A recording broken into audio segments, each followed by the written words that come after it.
En cas de harcèlement psychologique, l'employeur s'expose principalement à deux types de recours. Le premier type de recours, c'est le dépôt d'une réclamation en lésion psychologique en vertu de la loi sur les accidents du travail et maladies professionnelles, donc la LATMP. Le second type de recours va dépendre si l'employé est syndiqué ou non. Donc, s'il est non syndiqué, il pourra déposer une plainte en harcèlement psychologique en vertu de la loi sur les normes du travail. Et s'il est syndiqué, il déposera le même type de recours, mais sous forme de grief en harcèlement psychologique.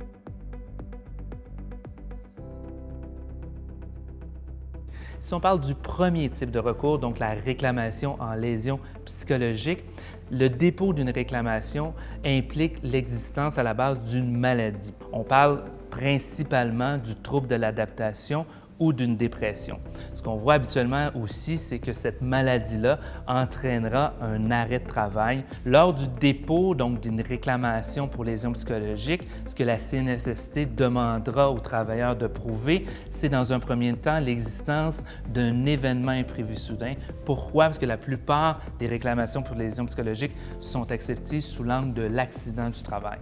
Par ailleurs, dans la plupart des cas, on parle d'une série d'événements qui à la base pourrait paraître bénin, mais s'il y a une addition de ces événements-là, ça pourrait constituer ensemble un événement imprévu ou soudain. Ce que demande la CNSST que le travailleur lui démontre, c'est que ces événements-là dépassent le cadre normal du travail. Le droit de gérance reste à l'employeur. L'employeur peut toujours exercer son droit de gérance et en soi, l'exercice du droit de gérance, on peut penser, par exemple, à une évaluation du rendement, ne pourra pas constituer un événement imprévu soudain, mais si on exerce ce pouvoir-là, ce droit de gérance-là, de façon déraisonnable, évidemment, ce ne sera pas l'exercice normal du droit de gérance et ça pourra constituer un événement imprévu soudain pour la CNSST. L'autre élément qu'on doit se considérer, c'est est-ce que l'événement en soi est objectivement traumatisant. Donc, on évaluera est-ce qu'un travailleur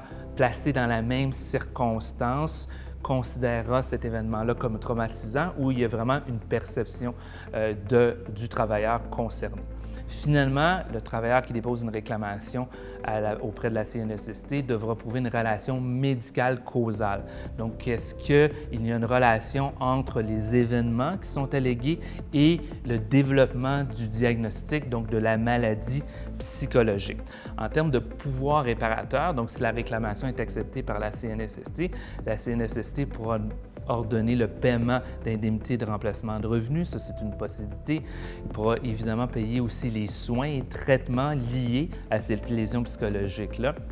Et finalement, s'il y a limitation fonctionnelle, on peut penser en matière d'harcèlement psychologique que la principale limitation fonctionnelle sera de ne plus travailler avec le présumé harceleur. L'employeur devra collaborer à ce processus-là de réadaptation.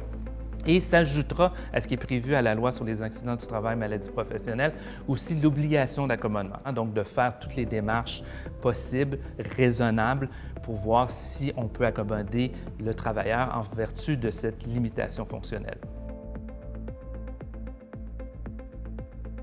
Le second type de recours, c'est le dépôt d'une plainte d'harcèlement psychologique en vertu de la loi sur les normes du travail ou son équivalent pour le travailleur syndiqué, le dépôt d'un grief en harcèlement psychologique. Alors que pour une lésion psychologique, comme on vient de le voir, le travailleur doit prouver qu'il y a une série d'événements ou un événement unique qui dépasse le cadre normal du travail.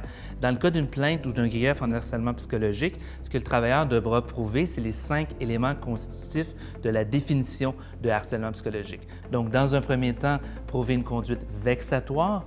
Dans un second temps, que s'il y a une conduite unique ou répétée, donc on voit la même notion que pour la lésion psychologique. Donc, cette conduite-là doit être hostile ou non désirée par le travailleur et elle doit porter, cette conduite-là, atteinte à sa dignité. Finalement, le travailleur doit prouver que l'ensemble de ces éléments-là constitue pour lui un milieu de travail qui est néfaste.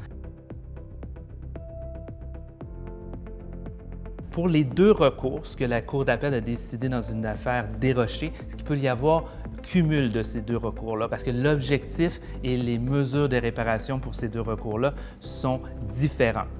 On vient de le voir pour la lésion psychologique, les mesures de réparation vont être le paiement d'une indemnité de remplacement de revenus, de soins et le droit à la réadaptation. Si on aborde maintenant les pouvoirs de réparation du tribunal administratif du travail, division relations de travail en ce qui concerne la plainte d'harcèlement psychologique ou de l'arbitre de grief en ce qui concerne le grief d'harcèlement psychologique, donc ils auront tous les deux les mêmes pouvoirs. Donc si suite au harcèlement psychologique, il y a eu congédiement ou si la personne a été forcée de démissionner, on pourra la réintégrer. Suite à la réintégration, le tribunal ou l'arbitre de grief pourra également ordonner le paiement du salaire perdu.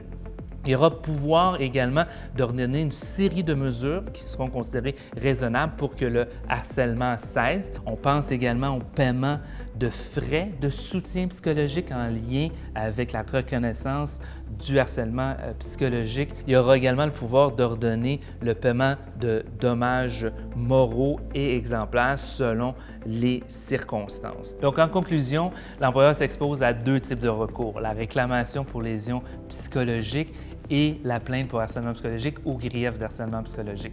Ce qu'on peut vous recommander relativement à ces deux recours-là, évidemment, c'est de bien le documenter, mais surtout au final, pour éviter ce type de recours-là, d'agir en prévention du harcèlement psychologique dans votre milieu de travail.